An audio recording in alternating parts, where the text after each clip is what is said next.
Welcome to Hack Talk Bangalore. Today we have a special guest, Vishnu Venkatesh. You're working in Jain University as an assistant professor. A warm welcome to you, sir, to our show. First of all, you are a professor at Jain University. I have a question. What's your before your teaching field? What's your experience? What's your status? As of now, academic R&D experience, it is coming around 5 years. Before that, industry and lab-related experiences amounting up to 2.5 years or 3 years roughly you take. And from the starting days itself, I'm working as a consultant. I worked with few agencies as cyberforensic consultant, and till now I'm working as. So I work with Chhattisgarh Police, New Delhi, and Tamil Nadu Police, Karnataka Police as well. So like that. And as of now, I'm full-time academic R&D person, educator, and along with that, I'm also a cyberforensic expert. Okay. We're thankful for it. Thank you so much. Thanks. Okay. And sir, how do you simulate the real world scenarios in your classroom for especially in ethical hacking? In academic setup, to create real-world simulation, we always feel a shorthand in terms of computing resources. So the best possible solution is hypervisors. Type 2 hypervisors such as VMware or VirtualBox. It helps us a lot in terms of setting up a simulated environment for the students to get a taste of real world scenarios. For example, if at all I want to set up a server related activities or anything, I take help of Surikata. And of course, Kali Linux will be installed as a kernel based operating system in virtual machines only. And we take help of Kali Linux tools and certain proprietary tools also we have, and some of the tools we custom developed also in the department. So like that. And what tools and platforms you are using in your cybersecurity? Okay, coming to the tools, cyberforensics is more of like network-based extraction, dealing with digital evidences, artifacts, and all. We have different set of tools for each activity. When it comes to mobile phone extraction or storage analysis or anything, we use Magnet XZM and Mobile Edit. When it comes to network-related activity or SIEM based simulation and all, we use Alien Vault. That tool is from OSSIM. It is an open source SIEM tool. Okay. Apart from that, we take help of Google's Cloud Shell and Kubernetes, Docker. There are a number of tools. For databasing, we use this thing, our Splunk environment and MongoDB. These all we use for database correlation and file request access, like that. What is your opinion in AI in cybersecurity? Does it enhance or complicate our investigation? Well, that particular question is very interesting in terms of like AI is just like a double-edged sword. It can either benefit you, and at the same time it can help our work also. Yes, simplify. So that is the thing. But in my personal opinion, I see AI in cyber security or cyber forensics is advantageous only, because when it comes to the like core cybersecurity reports or cyber forensics, we need to stick to certain frameworks, rules, and regulations. That makes the documentation more tedious. As a final. Yes. So that is where AI helps us. I think the documents take more time. Yes. In our that work. is where AI comes as an automation help. So that makes our job easy.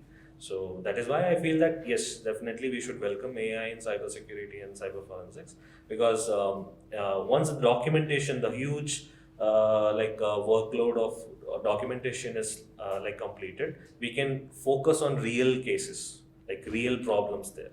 So once we achieve that particular level of comfort with AI, so I don't know who said this, give the toughest jobs to the AI. But in actual scenario, what happens? Students tends to give the easiest jobs to the AI, and toughest jobs they will do the donkey work like that. Yeah. So they should understand why and where we should use AI like that. Are you currently working in a project or working in cybersecurity field? Now your project or any collaboration you are ongoing? Yes. Being in R&D has facilitated to collaborate with different institutions and agencies in terms of project and everything. Currently, we finished one particular project with MeitY, that is Ministry of Electronics and Information Technology. We created high pressure resistant headphones for law enforcement agencies and our covert operations forces. So that particular headphone deals with high pressure resistance. Whenever they go underwater, even in high pressure environment, it can relay back the audio in a clean format. And apart from that, we developed a tool called Dooth. Dooth is a audio interceptor. So that particular tool, what it can do is it can make use of all the known IoT devices and the embedded mic to collect audio from nearby environment. So that way it can help in active reconnaissance like that. So like that we have many projects going on. And oh yeah, one more thing I want to add. Our department is the first department to fetch or get a patent granted on hardware module based blockchain forensics. Okay, okay. So we were the first one, and last year only that particular patent got granted. This product is for government? Yes. Customer? Yes, definitely. We will not release this particular hardware-based blockchain forensic module just for like commercial usage, because we don't know how public might react to that. Yeah. So definitely it is solely designed for law enforcement and other FSL labs or armed forces like that. Yeah. Because it is created for that purpose only, for safer information sharing and correlation and a centralized database. And we all know that blockchain is a very highly secure means of information sharing. Okay, it's great. Yeah. Thank you so much. What area for cyber forensic you think is need more focus, or in academic need more innovation needed? Yeah. So when it comes to like one particular, I can't say pinpoint one particular area, but I feel that network related skill set is something which requires a very practical oriented development. Why that is necessary? Because network is something which can connect all the machines to one place. Like if at all I have different nodes or Everything is working in the network. yeah, all of us are like have Wi-Fi enabled devices. Yeah. We never we never consider Wi-Fi as a security threat. So why? Because we think that okay, Wi-Fi is enabled, information is being shared, we are using internet. Well, everything goes well. But what if someone tries to attack that? Yes. At some or the other day, our devices will get hacked because of the network connections we are having. So that is why I feel that student needs to practically approach this network related learning rather than sticking to their like theoretical study related to CCNA, how to set up basic switch, hub and servers and all. They should have more hands-on experience, how server works, how switch can work, how different types of connections can be made like that. It's basic networks. Basic Yeah. network. And so, what are the major job opportunities for cyber forensic students? When it comes to the core forensics, not say that core forensic job designations there are more in the corporate sector. In corporate sector, more of applied forensic area that is being explored now nowadays. We can look into different kinds of job prospects. For example, SRE is there, site reliability engineer. There is SIEM expertise is there. SIEM engineers, they are most often recruited. We have something called VoIP experts, or we have something called analyst, platform data analyst. And there are different types of roles. But if you check to the core of these all designations or posts which they release, the core is lying in the cybersecurity domains only. Yeah. So rather than aiming for core forensics or core security related roles, Yeah, we have in cybersecurity we have mostly SOC, forensic. These some ways are here. yeah. So rather than going into these two domains only, they can explore these subdomains as well. Yeah. So that way they can venture into a successful career. Because we all know that everyone can't be a SOC expert. Everyone can't be a forensic expert. Yes. There are some tasks which is greatly done by few people. You will be great in some few other things. So we need to look into those things. We not need to stick in one thing. We need to Upgrade our skill set, and we need to move accordingly like Yeah. that. When it comes to the government sector, yes, definitely there are many initiatives from the government sector as well. To quote a few, BCIL is a PSU, public subsidiary, a ministry undertaking. They have their own center of excellence in cyber forensics. Okay. Apart from that, we have CDAC, Center for Development in Advanced Computing. Specifically, CDAC Trivandrum deals with cyber forensics only. Yeah. In Bangalore, we deal with IoT and embedded systems like that. Product security. Product security. So there are a number of opportunities for these youngsters. And what my suggestion will be, don't try to like over imagine about things. Sometimes being subtle will give you an upper hand. Yeah, that's the main. If anyone is choosing in fresher as in cybersecurity or taking course anything, there's like a blood is pumping for hacking something Wi-Fi. I need to hack Wi-Fi tomorrow, today. They get too much excited. Yeah. I mean, you also being a like cyberforensic expert itself. So most of the messages you might get is like how to break the passwords of Instagram ID, Facebook, like that. So students needs to understand the reality. Hacking is not a game of skill set. Hacking is a game of patience. You need to be very patient about that particular system, and you need to understand that system completely to get into that device. What's your suggestion means for students choosing their cybersecurity skill learning in academic area or their self-learning? Which is better way, or what's your suggestion in this field? I feel that academic setup will lay down basic principles, basic ground level rules, framework. So anyone can't learn the complete language without the alphabets, be it Malayalam, Tamil or English. So everyone requires the alphabets first, then only they can learn the language. Similarly, in cybersecurity or cyberforensics also, they need to understand the ground, like proper ground principles and everything. For that, academic setup will help. And nowadays, I mean, as an educator, I also have seen that in our department, we have taken initiative to shift from the normal assignments or paper-based or writing-based projects or anything. We shifted it from that to practical-based projects, prototypes, development, prototype expo, like that kind of stuff.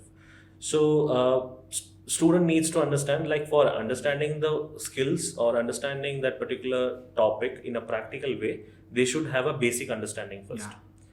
And it is very, very blunt to say that computer cannot be learned without physics and mathematics. Yeah, it's a logical thing. It's a logical thing. If you want to logically think about computer, you need maths. If you want to work on the application part, you need physics. That is ground truth. So be open to learning. You can't say that I have chosen biology, I have specialized in some. We have seen n number of candidates, n number of people coming from various different backgrounds. Now they are successful in IT or cybersecurity or cyberforensics. So that is the thing. Okay, and then mainly in students, most of cybersecurity learned students are in our world, but they didn't know what is ethical, what is unethical. But in here, due to a cybersecurity analyst or an ethical hacker, and it's also compared to an army. So we are a protector in digital world. That they need to do, they didn't understand. They're learning self. They didn't find which is ethical way. So coming to this particular thing, what happens is students are like much more curious about few things.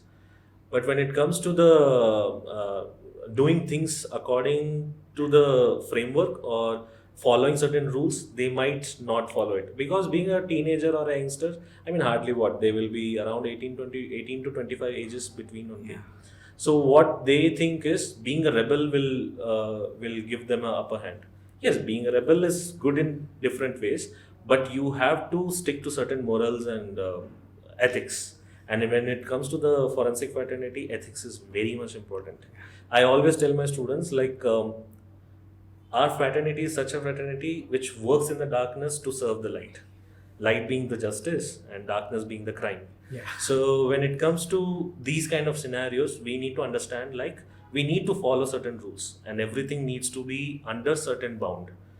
Then otherwise what will happen? There is no difference between hackers and ethical hackers. So we have laws and acts in here. Yes. So you might not get a spotlight for your controlled behavior. You might not get fame for your skill sets or anything. But at the end of the day, all of the people in the society, they very well know that because of these people who work with ethics, because of them only the society is getting better. So that is the kind of mindset students should have. So some of the guys are doing unethical way. Yes, everyone is afraid of cybersecurity. They think that, okay, this person is... If any cybersecurity person near anyone, they will be afraid. Use a mobile phone, no need to open. They will think that they will get into their device only. They should understand like what is the reality, what is the moral, what is the ethics behind that particular thing. What advice would you give to a student for he need to build a career in cybersecurity or cyberforensic especially? If at all a student wants to build a successful career in cybersecurity or cyberforensic domain, from the scratch, I'm talking about it. Because we see on a daily basis students coming from different backgrounds, pure sciences or pure bio background, and they want to venture into this particular tech related domain. So my suggestion will be start with the basics. When it comes to, like, we all know that what is the importance of CIA in this particular cybersecurity. Yeah. Confidentiality, integrity, and availability. Just like that, they should understand the very basic fundamentals. Computing is nothing without network. So they should start exploring what can be done in network and what is data, what is information. These all are basic terminologies. They should understand that first. Once that is done, they have to explore their own computer. I mean, I will say computer is a very intelligent, dumb machine. Unless and until you poke that machine, it won't give you anything. So if you use it for media production, you can do it. You want to do a graphic designing, you can do it. You want to play games, you will play games. So end of the day, it's on us. For what purpose we are going to use that computer? My suggestion for the students will be start exploring your computer. Test its strength, weaknesses, identify the vulnerabilities in your systems first. And also information gathering. And students' case, they will where is the tool? I need to hack. They didn't want the information. They didn't need to hack that. Information is like a wealth. Okay. If at all I know 10 things about that particular person or that particular device, I can nail that device. 10 crucial things about a person can make that particular person weaker. Okay, so that is the core strength of information. If at all I have very relevant 10 crucial information, we can very well get into that particular device.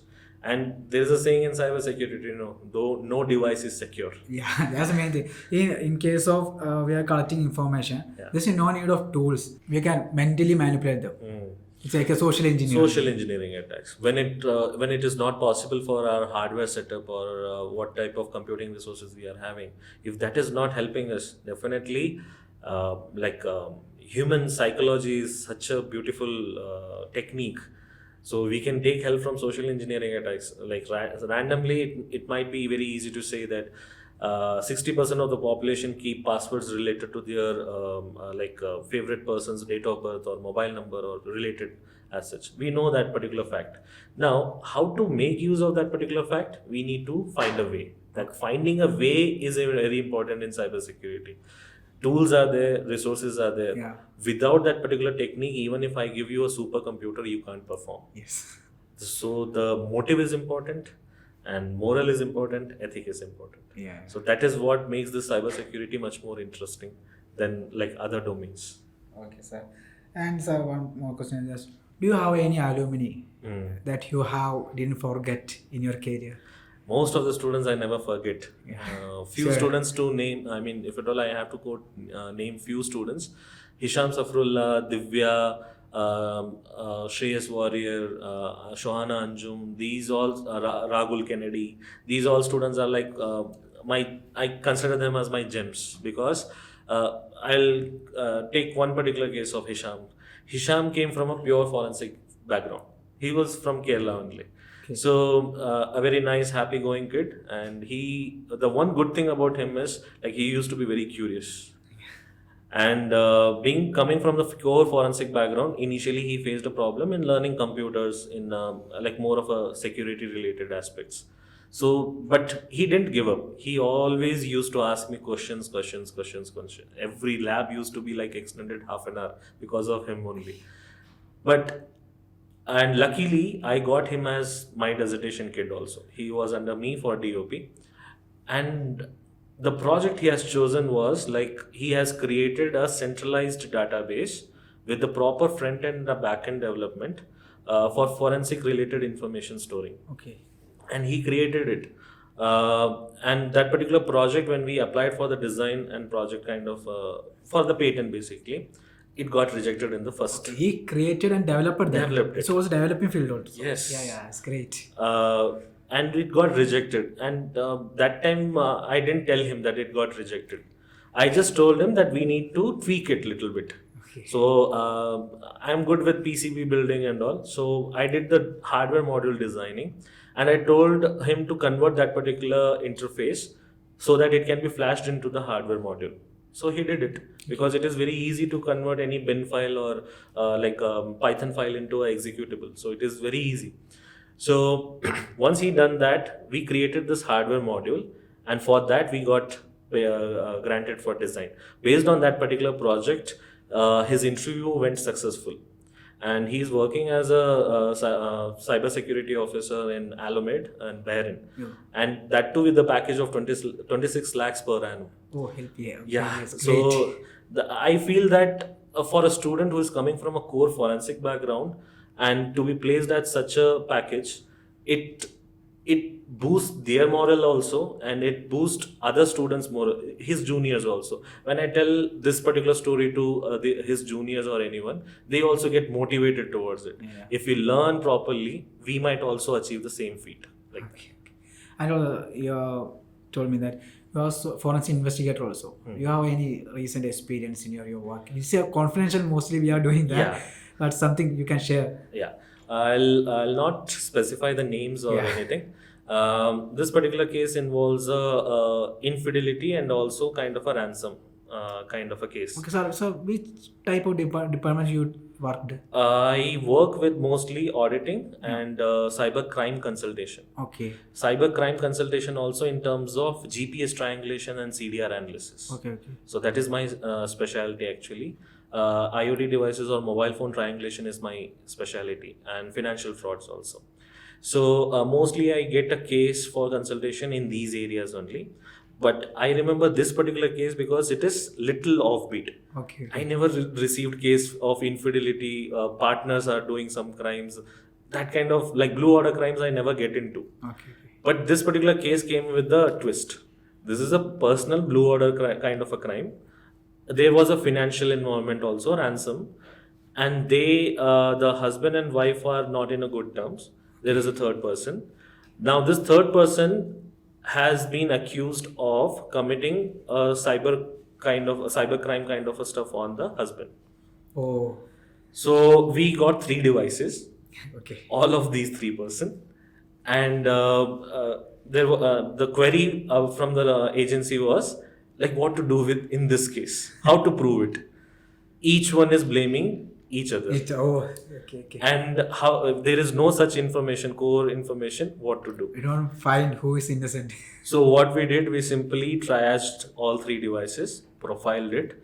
Based on the CDR analysis, we found out that husband was also not like a very, what do we say, correct person or something. He was also having his own connections and other, okay. like Even that. have that. Yeah, like that. So based on that profile, we got this. And the third person, he was into some kind of financial fraud. Okay. He used to act from Rajasthan border for this OLX scams and all. Okay. So that phone came for different reason, and upon profiling 3 different type of different scenario was coming into the picture. Yeah, so, I think a lot of cases solved in there. Yes, and the wife was involved with this. We have this online Meesho and all these kind of small scale businesses activity, no? Okay. So she has collected funds from different women in that particular area, and she scammed them also. Why? So with the 3 phones, 3 different kinds of crime cases came into picture. When we profiled it, we were looking at it. We started off somewhere, we went to somewhere else. Now we have 4 cases in hand. What to do, what not to do, like that. Okay. So this case is kind of was interesting and also difficult in terms of human emotions. I mean, as a cybersecurity expert or cyber forensic expert, we never tend to work with human emotions. We always get the devices, we have to work on the device, and we get the information. Case is done. Yeah. But when it comes to human emotions, we are not very good at it. Because if someone starts crying or someone tells their story, we might get biased. So that was a difficult part, but yet interesting also. That is why I remember this particular case.